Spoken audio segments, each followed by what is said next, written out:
Good morning, everybody. Late morning. I rolled out a little bit late. They're working on the yard already over there. So if you hear some bricks being cut or some Spanish, it's them. Sorry.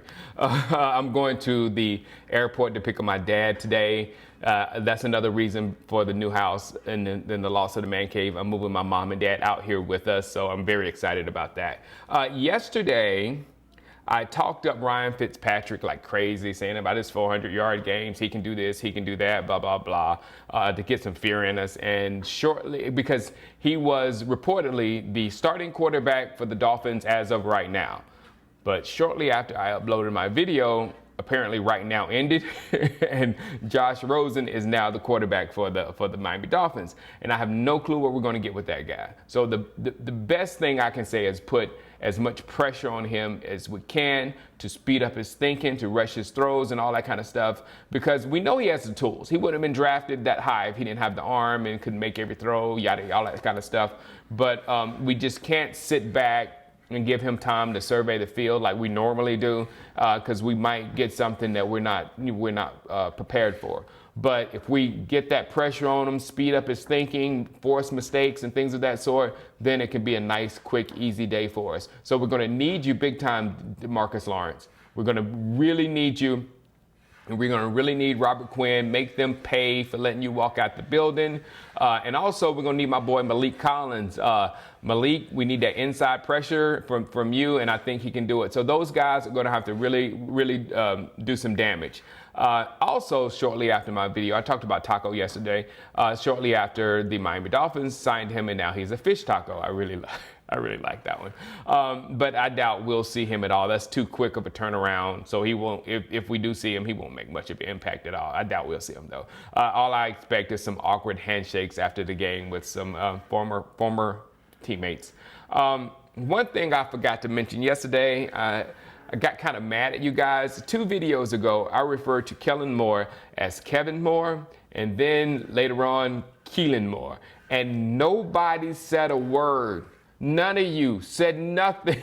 Yeah. So all of you are just as bad as Jerry. Every single one. I was like, nobody's noticed the Kevin Moore and Keelan Moore. Even yesterday, I accidentally said Antonio Brown instead of Antonio Brown, and people caught that. But gosh, man, that's bad. Don't talk junk about Jerry no more. And you got to watch me. I'll drop nuggets like that in my video all the time. So if you catch it, please put it in the comments. Then I know you're listening. That's how I see if you're listening effectively. All right, around the league, I'm actually interested in the Redskins versus the Bears. I just want to see where the Bears defense sizes up against a team that we've already played. I know we don't play them until December 5th, but I just want to see how good they are right now. As of now, I expect us to struggle versus that defense, kind of like Aaron Rodgers did. But of course, get the win. But I just want to see what we possibly will be dealing with. The Rams versus the Browns is going to be real fun to watch. I'm kind of ready for the Rams to take an L. They're talking about them a lot, so I'm ready for them to catch an L. But the Rams are looking like our competition as of now. And what I hate is C.J. Anderson is out there as a free agent again. Please don't pick him up. Use those running backs you got, Rams. No, I doubt that'll happen. They drafted running backs. They're not going to cut those guys. Saints versus Seahawks. Of course, that's a very interesting game. I want to see what kind of offense Sean Payton will have with those dual quarterbacks. If they have success against that Seattle defense, then we better be on our P's and Q's next week. You know what I'm saying? Because that defense is good, that defensive scheme is good, and they're going to put pressure on them, yada, yada, yada. So that's going to be a very interesting one to watch. The most fun game to watch of the week is going to be the Ravens and the Chiefs. Both of those quarterbacks are exciting, very exciting to watch in their own special ways. So that game's going to be fun. And outside of the Patriots, those are the 2 teams that are sizing up to be, trouble in the AFC. The Ravens defense is the Ravens defense. They're good every year, and the Chiefs offense is Andy Reid. They're going to be good or whatever. So. Good game to watch. Eagles versus the Lions. Now, it's going to get one eye. I mean, I want, but the Eagles should win that easy. But I want to see how that game transpires and what happens with all the Eagles roster and whatnot.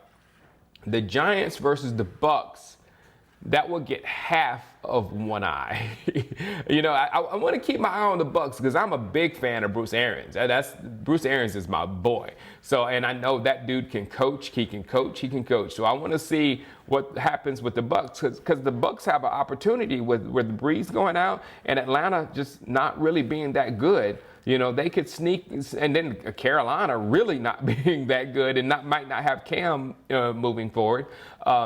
So the Bucks, they might have a window to do something. So I'll be very interested in that. And of course, I want to see Daniel Jones' first NFL start. Daniel Jones did great in the preseason. I didn't have a bad word to say about Daniel Jones at all. I just now want to see if he can still play that well versus ones in real-time football action and against a good coach that's gonna have something ready for him. All right, that's all I have for today. Enjoy your Friday, have fun, and be safe out there. And I'll see you tomorrow to see the last looks versus with the Cowboys versus the Dolphins. All right, guys, peace out.